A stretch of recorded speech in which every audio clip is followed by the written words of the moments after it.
우리 제가 오늘 말씀을 좀 준비하면서 뭐 좀 유식한 그런 지식을 내세우는 건 아니지만 경제학에 두 가지 법칙이 있는 것을 제가 한번 찾았습니다.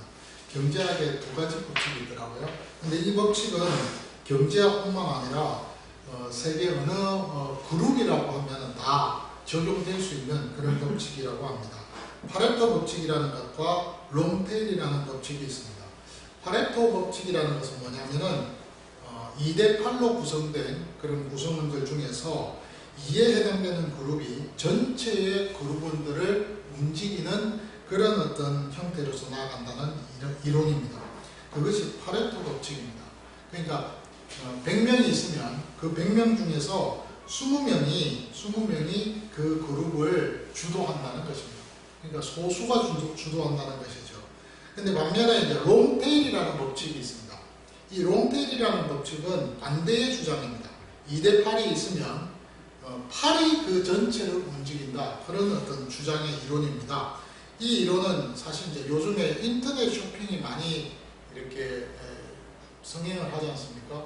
그러다 보니까 대중들이 인터넷 쇼핑을 참 많이 사용을 합니다. 활용을 합니다. 그러다 보니까 인터넷 쇼핑을 통해서 대중들에 의해서 모든 경제가 이렇게 움직여 나간다라는 그런 의미에 있어서 롱테일이라는 이 분이 이 법칙을 주장을 했다고 합니다. 그래서 제가 이 이론을 곰곰이 생각을 해보면서 우리나라의 지금 한국교회를 좀 생각을 해봤습니다. 우리나라의 한국교회에 있어서 전체 인구의 지금 우리 기독교 신자가 몇 퍼센트 차지하는 것 같습니다. 여러분들 생각할 때 굉장히 많은 인구가 우리 기독교 신자가 아닐까 하는 그런 생각을 여러분 해보게 되는데 사실은 그렇게 많지 않습니다. 20%도 안 됩니다. 우리나라 전체 인구의 20%도 안 되는 그리스도인들. 그렇지만 그들이 20%도 안 되지만은 그들 자신들이 영적으로 깨어만 있다면 우리나라의 영적 상황과 삶은 분명히 달라질 수밖에 없다는 것이죠. 그럼에도 불구하고 지금 우리나라의 영적 상황과 분위기는 그렇게 좋지 않습니다. 이유는 그리스도인들마저도 엉망이라는 것이죠. 그러다 보니까 뭔가 모르게 교회에 대한 비호감을 많은 사람들이 가지고 있습니다. 특별히 얼마 전에 대유행으로 이렇게 일어났던 팬데믹이었던 코로나 사태. 여러분 2019년부터 시작됐습니다. 제가 알기로 2019년 9월부터 본격적으로 이 코로나 사태가 터지기 시작했습니다. 원래는 6월 달에 중국에서 일어난 그 일들이었는데 그것이 공식적으로 발표된 것은 9월 달입니다. 그러면서 이제 지금까지 코로나가 계속해서 이어지고 있는데 그로 인해서 한국교회가 참 많은 대중들에게 지탄의 대상이 되었지 않았나 하는 그런 생각을 해봅니다. 지금 20대, 30대 친구들이요. 교회에 대해서 그렇게 좋은 감정을 갖고 있지 않습니다. 그래서 어떤 면에서는 전도하는 데 있어서 그렇게 쉽지만은 않습니다. 그래서 결국에는 광대 전도를 통해서 우리가 복음을 전하고 그 소수의 무리들이 모여서 영향력을 주는 그런 지금 상황이 되어야 되지 않을까 하는 그런 생각을 해보게 됩니다. 어쨌든 여러분 지금 2대8 적은 숫자의 그런 어떤 무리지만은 그 무리들이 영향력을 준다는 것은 파레토 법칙에 의해서 지금도 조금은 적용이 되고 있지 않나 생각을 합니다. 그런데 그럼에도 불구하고 그것이 안 되는 이유가 뭘까? 오늘 그 이유에 대해서 바울은요. 오늘 본문 2장 6절에서 한 절을 통해서 우리에게 설명을 해주고 있다는 사실입니다. 오늘 본문의 2장 6절에 보시면 또 함께 일으키사 그리스도 예수 안에서 함께 하늘에 앉히시니라고 했습니다. 지금까지 바울은요. 우리에게 그리스도 안에 있게 된 그 과정에 대해서 아주 구체적으로 우리에게 설명을 해 주었습니다. 그 내용은 그리스도 안에 있다는 것입니다. 그리스도 안에 있다는 그 말 자체가 무엇인지에 대해서 아주 구체적인 설명을 할 때 신비적인 연합에 대한 의미를 가지고 설명을 했습니다. 그래서 제가 지난주에 여러분들에게 말씀드린 대로 로마서 6장에 있는 말씀을 언급을 하면서 제가 설명을 드렸죠. 로마서 6장의 그 말씀에 그리스도와 함께라고 했을 때 그것은 그리스도와 연합되어 있는 그런 상황이라는 것입니다. 그래서 그리스도께서 행하신 그 모든 일들이 지금 우리 역시도 그 일에 함께 동참하게 되어졌다는 그런 말입니다. 다른 말로 이야기하면 그리스도께서 행하셨던 그 모든 그리스도와 함께 그리스도가 죽었으면 우리도 함께 죽었다는 것이에요. 그리고 그리스도와 함께 살았다 했을 때 그리스도가 살았으면 우리도 함께 살아났다는 그런 의미가 바로 심리적인 연합의 그러한 표현이라는 것이죠. 바울은 지금 이 놀라운 이 비밀에 대해서 지금 우리에게 알려주면서 우리 자신들의 신분과 그리고 또한 우리의 삶을 돌아볼 수 있는 그런 시간을 갖게끔 만들어주고 있는 것을 보게 됩니다. 사실 우리가 이 땅에서 살아가면서요, 정신없이 사는 것이 사실입니다. 저도 이번 한 주간 정말 정신없이 살았습니다. 제가 어제 우리 성도님 한 두 분에게 카톡을, 물론 이제 매번 이렇게 카톡을 보내는데 주중에 한 두세 번 이렇게 카톡을 보내는 것 같습니다. 근데 그 카톡을 보내는 중에 어떤 분은 또 답을 오시는 분도 있고 어떤 분은 답도 안 하시는 분도 있지만 어쨌든 중요한 것은 카톡을 제가 이렇게 보내는데 이번 한 주간은 카톡 보낼 시간도 없습니다. 지난주에라도 아마 카톡을 못 보낸 것 같습니다. 한 2주 동안 제가 카톡을 못 보냈습니다. 저 역시도요, 정신없이 살아가는 것 같아요. 진짜 바쁘게 모든 삶에 있어서 정말 좌우 보지 않고 앞만 보면서 열심히 지금 달려나가고 있는 그런 삶인 것 같습니다. 어떤 면에서는 그런 생각을 해보게 됩니다. 동물 세계에 보면 여러분 자주 보는 그런 법칙이 있습니다. 생태계 법칙 중에 약육강식이라는 법칙이 있죠. 예. 약하면 잡혀 먹고 강하면은 잡아먹는 그런 생태계 법칙. 동물의 세계에서도 그것이 이루어지는데 사실 우리 인간 세계에서도 동일하지 않을까 생각합니다. 물론 뭐 인간들은 이성도 있고요, 그 다음에 양심도 있고요. 그렇기 때문에 약육강식이라는 이 생태계 법칙이 적용될 수 있을까 여러분들이 조금 관문을 가지실 수 있겠지만 냉혹한 현실 속에서 그 사람들이 사는 그 모습들을 보면 정말 동물보다 더 무섭다 싶어요. 약육강식입니다. 예, 나보다도 잘나면 무조건 거기에 비굴하게 굴어야 되고 안 그러면 열심히 밟아서 눌려서 그냥 죽여버려야 되는 그런 어떤 세계의 모습, 인간 세계의 모습. 그러면서 거기에서 살아남기 위해서 아둥바둥 살아가는 그 모습, 그것이 지금 우리 현재 우리의 삶의 모습이 아닌가 생각합니다. 제가 그런 모습을 보면서 해밍웨이의 소설 제목이 기억이 나더라고요. 저는 그 책은 읽지 않았지만 영화는 한 2번 정도 본 것 같습니다. 누구를 위해 종을 울리나. 마지막 장면에 그 부인이 출산을 하면서 죽게 되자 그 죽게 된 그 모습을 보면서 비통해하는 그 주인공이 병원에서 나올 때 그때의 교회 저 멀리에서 교회 종소리가 울립니다. 전쟁이 끝났다는 소리지요. 누구를 위해서 종을 울리나? 예, 누구를 위해서 우리는 살아가고 있는가? 참 한 번쯤은 그 부분에 대해서 질문을 하면서 생각해 보아야 되지 않을까 싶습니다. 근데 오늘 본문에 사도 바울이 지금 우리에게 하는 말입니다.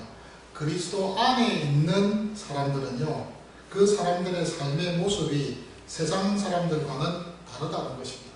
그것을 그리스도 안이라는 이 말로 표현하고 있다는 사실입니다.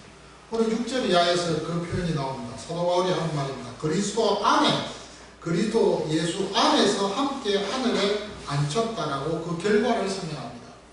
6절 이전에 1절부터 5절까지는요, 그리스도 안에 있게 된 그 과정들이 어떤 과정을 통해서 있게 되었는지에 대해서 구체적으로 설명을 했었다고 하면, 이제 6절 이하로부터는 그리스도 예수 안에 있게 된 그 결과가 어떤 결과를 우리에게 지금 보여주고 있는지에 대해서 설명하고 있다는 그런 말입니다.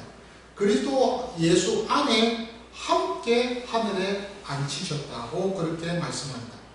우리가 그리스도 예수 안에서 함께 죽고 살아남으로써 그 결과 우리가 하늘에 앉게 되어졌다는 놀라운 그 우리의 신분의 상승 변화를 설명하고 있다는 그런 말입니다. 오늘 본문의 이 6절에서 하늘에 앉혔다. 예. 실질적으로 우리가 죽어서 하늘에 간다는 그 의미가 아닙니다. 하늘이라는 이 표현이라는 것은 원어에 보면 휘포라니오스라는 표현입니다. 이것은 하늘 위에라는 뜻입니다. 하늘 위에. 사실 고대에서 사람들이요, 이 하늘에 대해서 생각을 할 때는요, 그 하늘이 눈에 보이는 하늘이 있습니다. 그 눈에 보이는 하늘은 새들이 막 날아다니는 푸른 색깔의 하늘을 의미합니다. 그것이 하늘입니다. 그리고 그 하늘 위에 또 하늘이 있는데 그 하늘은 뭐냐면 우주입니다. 우주를 의미합니다. 그리고 세 번째 그 위에 하늘은 뭐냐면은 신이 살고 있는 세계라고 그렇게 생각을 했었습니다. 그래서 여러분 고린도후서에 보면 바울이 재밌는 표현을 해놨었습니다. 그게 뭐냐면 12장 2절에 보면 내가 어떤 사람이 있었는데 14년 전에 이 사람이 아주 신묘막측한 체험을 했대요. 그 체험이 뭐냐면 3층 천에 올라갔다는 겁니다. 세 번째 하늘에 올라갔다는 거예요. 그 세 번째 하늘에 올라가서 거기에서 신을 만나고 왔다는 겁니다. 그때 그 하늘이 세 번째 하늘입니다. 신이 있다는 그 하늘입니다. 그때 이 휘포라니오스라는 이 단어를 쓰고 있습니다. 그러니까 무슨 말입니까? 지금 바울이 쓰고 있는 이 단어는요, 하늘 위에 어떤 존재하는 또 하늘이라는 겁니다. 이것은 장소의 개념도 있습니다. 그러나 그 장소도 있겠지만 신분과 소속의 개념도 함께 포함하고 있다는 말이에요. 그래서 이런 어떤 지금 바울이 하고자 하는 말은 뭐냐면 하늘에 우리가 앉혔다라고 했을 때는 우리 자신들이 신과 함께 할 수 있는 자격을 부여받았다라는 그 의미도 있지만 이 땅에서 우리의 삶이 어떤 삶으로서 살아가야 되며 우리의 모습이 어떤 모습인가를 또한 우리에게 또 알려주는 그런 내용이 이 하늘에 앉혔다라는 이 표현으로 우리가 알 수 있다는 말입니다. 그 첫 번째가 뭐냐면 그리스도인이요 더 이상 이 세상에 속해 있지 않다는 말입니다. 이 하늘에 앉혔다라는 이 표현은 더 이상 우리 그리스도인은 이 세상에 속해서 살아가는 사람이 아니라는 거예요. 다른 말로 이야기하면 무슨 말이냐면 그리스도인들은요 하늘에 속한 사람으로서 세상의 어떤 법칙에 따라서 세상의 어떤 정신에 따라서 거기에 영향을 받으면서 살아가는 존재가 아니라는 거예요.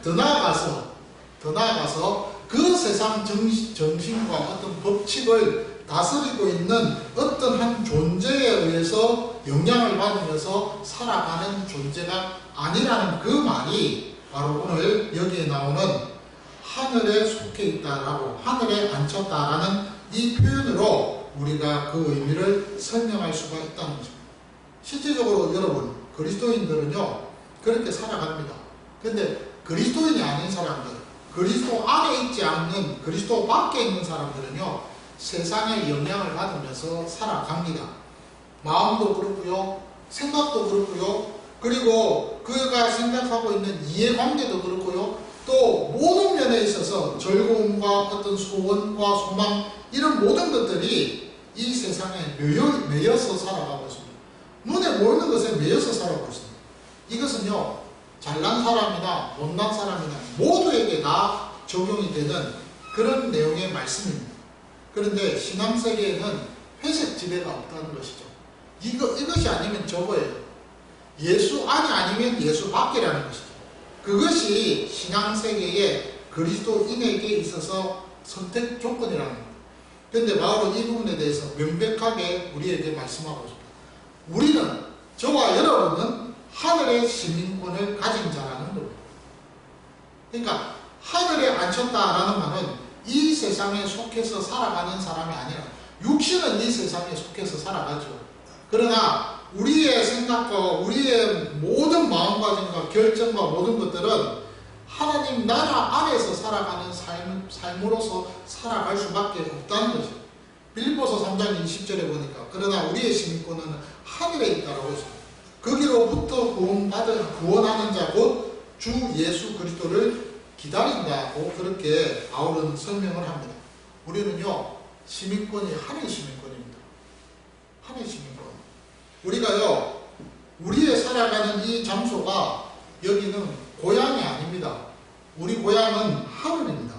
우리의 조국은 하늘입니다. 예, 여기는요, 지금 잠시 우리가 왔다가 거쳐가는 곳입니다. 그래서 성경은 우리에게 우리 인생을 나그네라고 이야기하잖아요. 여행을 다니고 있다라고, 사막 속에서 여행 다니고 있다라고 표현하고 있지 않습니까? 하늘 시민권을 가지고 있는 그 삶의 원리는요, 하늘에 있습니다. 모든 것들이 하나님 앞에서 살아가는 삶입니다. 골로새서 1장 13절과 3장 2절에 보니까 이렇게 이야기합니다. 그가 우리를 흑암의 권세에서 건져내사 그의 사랑의 아들의 나라로 옮기셨다라고 했습니다. 그래서 3장 2절에 보니까 위의 것을 생각하고 땅의 것을 생각하지 말라고 그렇게 이야기합니다.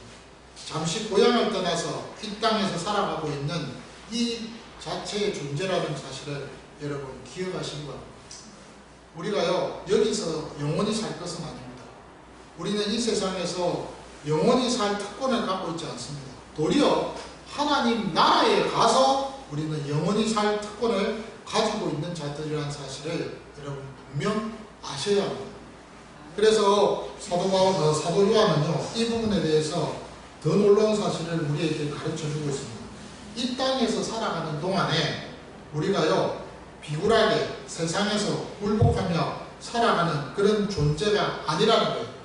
그래서 요한 1서에 보니까 5장 4절에 이렇게 말씀합니다. 무릇 하나님께로부터 난 자마다 세상을 이겼다라고 했습니다.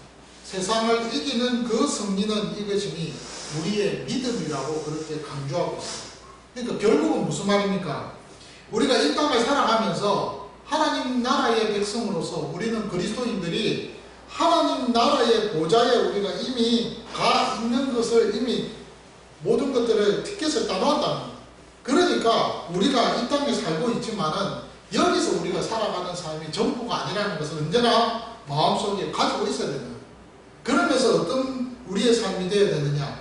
이 세상을 다스리는 삶이 되어져야 된다는 거예요. 여러분, 제가 가끔씩 여러분들에게 드리는 말씀 하나 있잖아요. 이 세상의 모든 중심은 무엇으로 이루어진다고 했습니까? 하나님의 그 주권 속에서 예수 그리스도의 그 케르브마 운동을 통하여서 이루어진다고 했잖아요. 그 말은 다른 말로 이야기하면 예수 그리스도 케르브마 그리스도인이 이 세상의 중심이 된다는 거예요.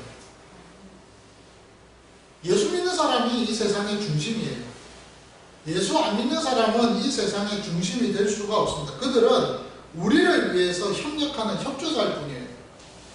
우리의 구원을 이루어 나가는 데 있어서 그들이 협조하고 협력하는 것 뿐이지 그들은 아무것도 아니라는 거예요.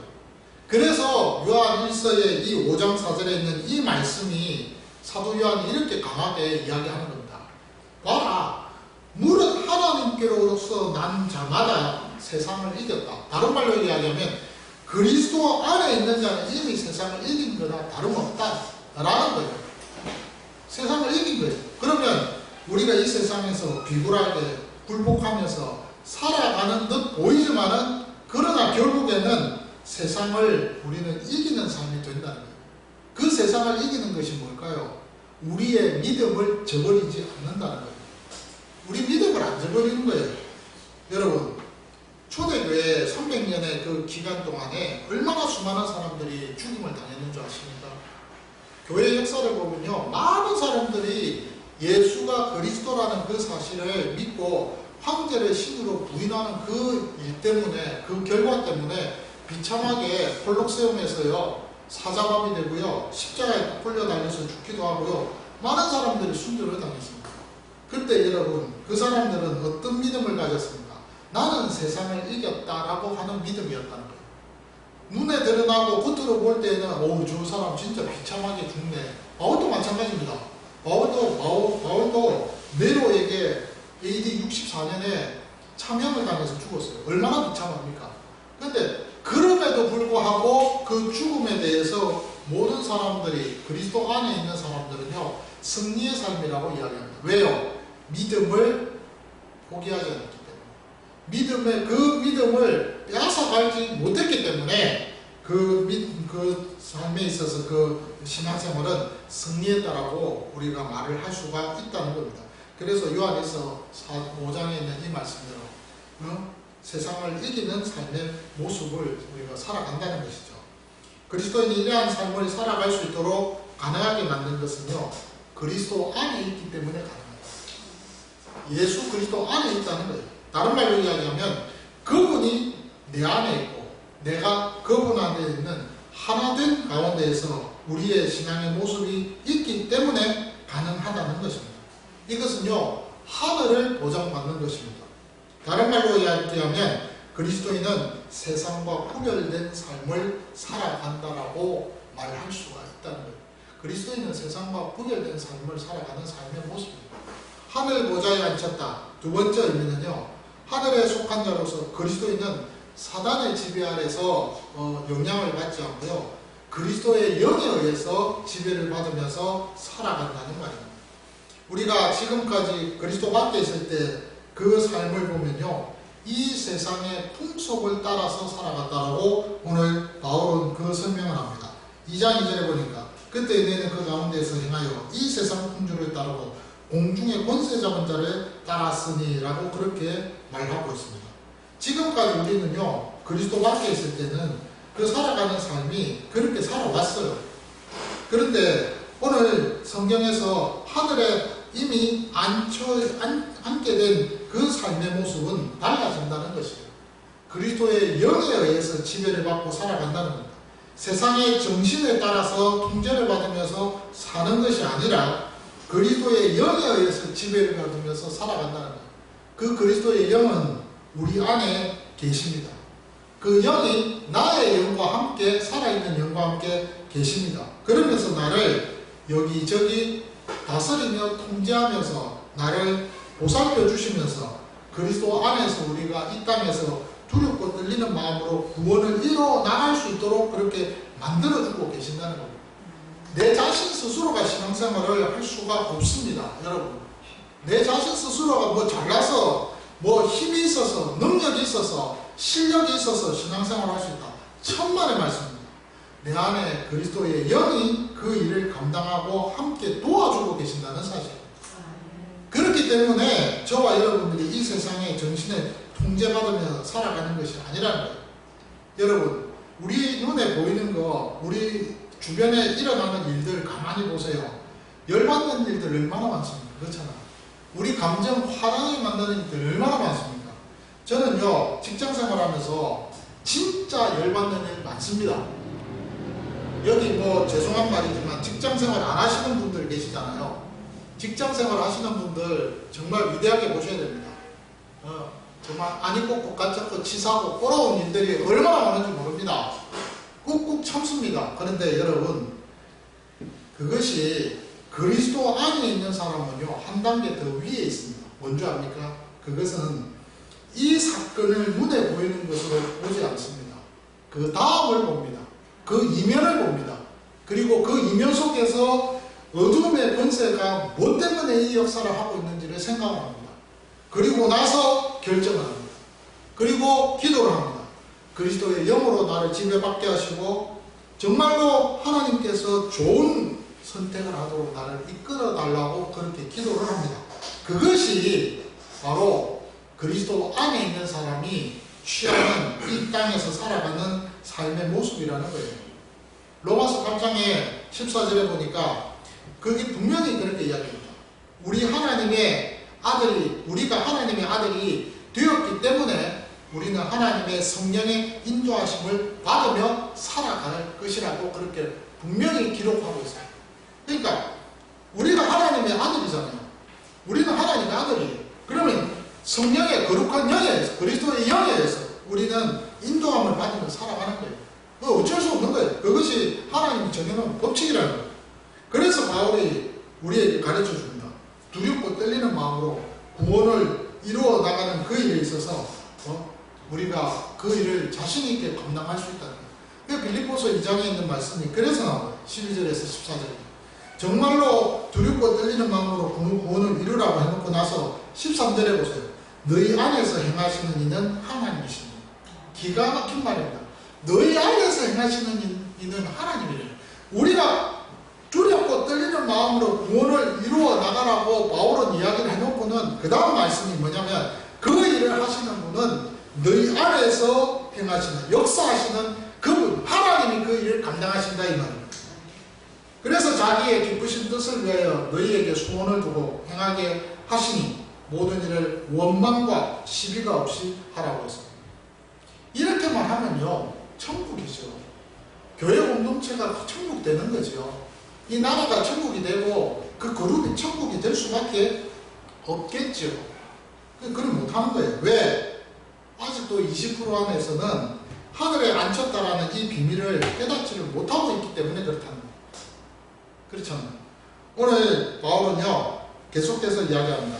하늘에 앉게 되었다는 그 마지막 의미가 뭐냐? 하나님의 진노 아래에 있지 않다는 거예요.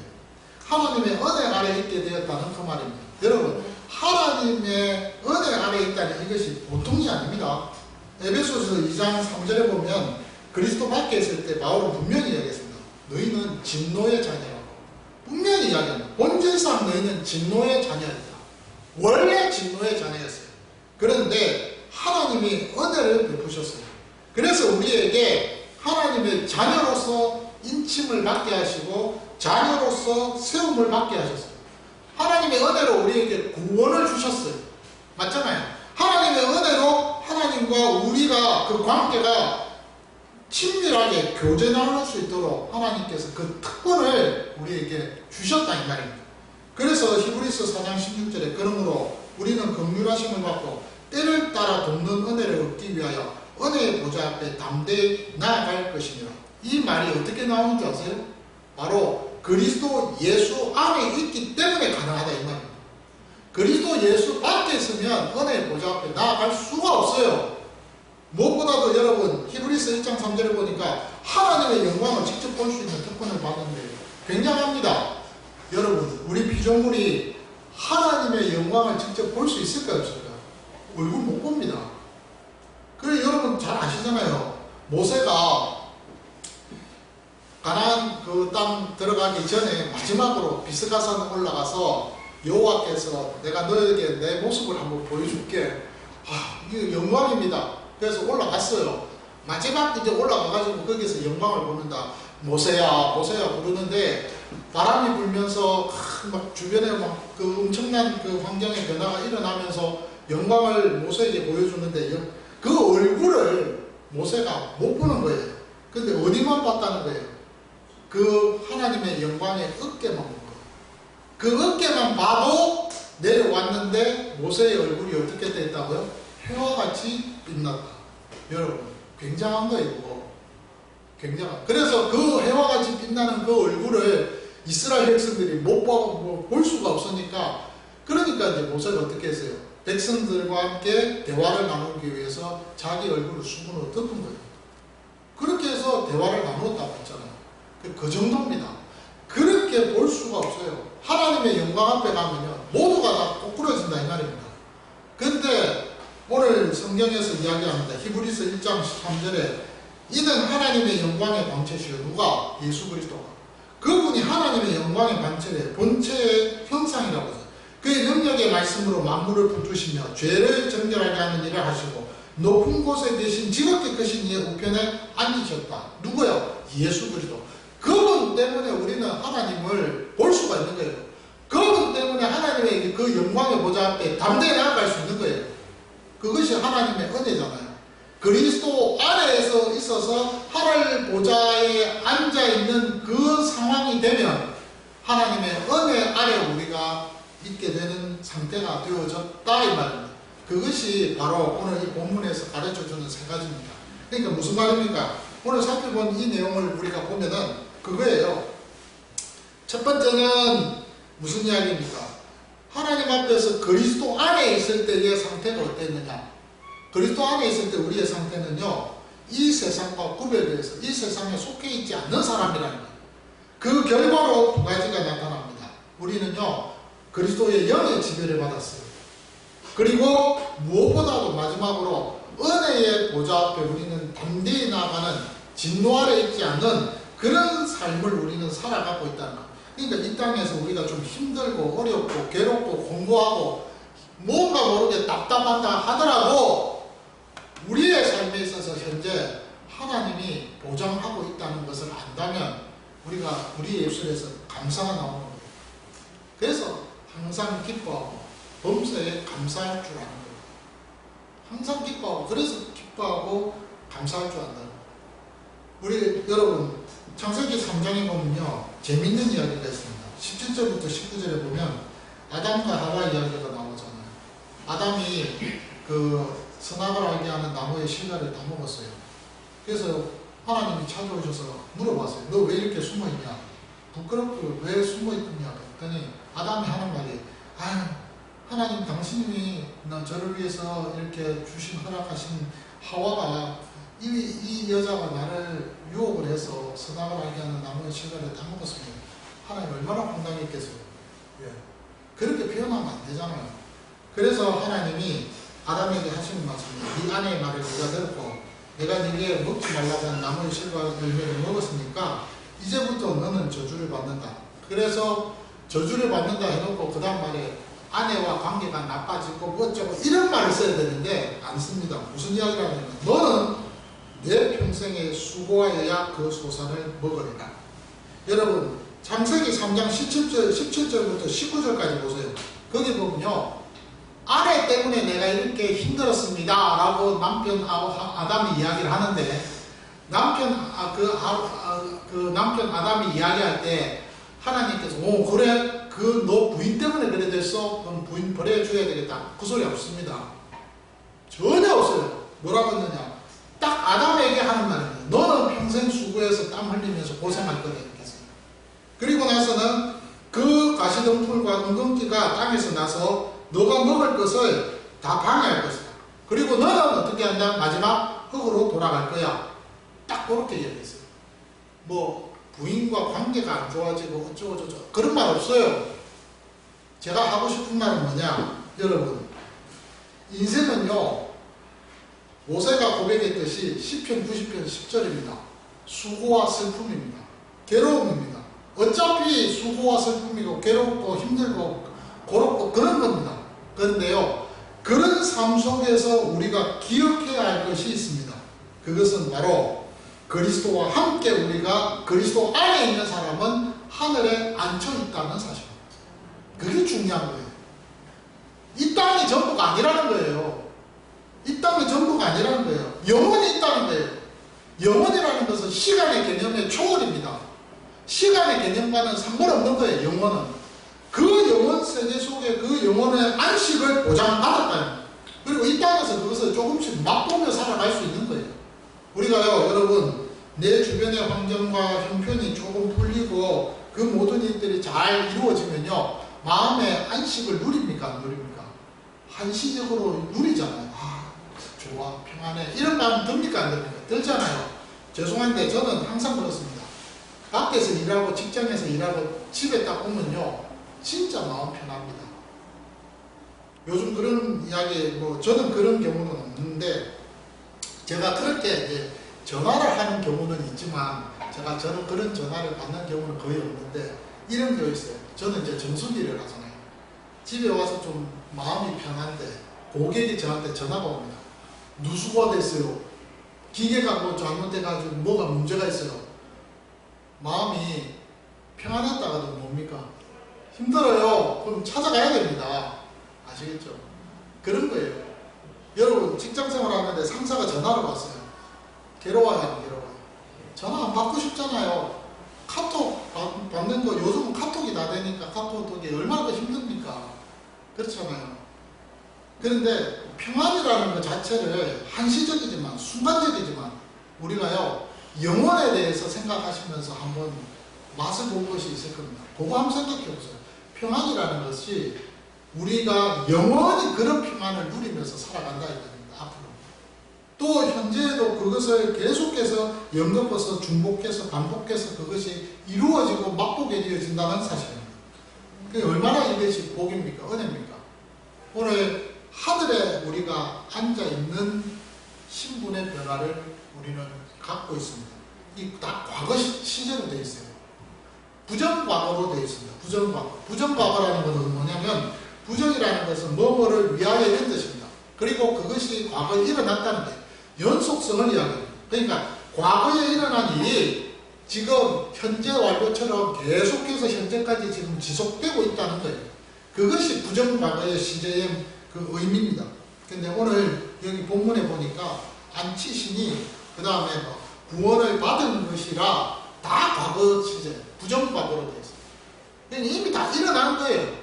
예수 그리스도를 믿는 그 순간, 그리스도 안에 저와 여러분들이 있는 그 순간부터 결과적으로 하늘에 앉혀졌고 구원받았고 하나님의 아들이 되었고, 우리 자신들이 이 땅에서 모든 삶에 있어서 힘들고 어려움이 있다 하더라도 그 상황 속에서도 우리에게 보장되어 있는 많은 은혜들이 있다. 이미 있어졌고 그것이 지금도 이어져서 계속되어지고 있다. 그것이 오늘 바울은 우리에게 가르쳐주고 있는 거예요. 요거를 여러분들이 이 비밀을 알고 깨닫고 이 비밀을 이 땅에서 지금 현재 우리가 조금씩 맛보고 누리면요, 그러면 세상을 이길 수 있습니다.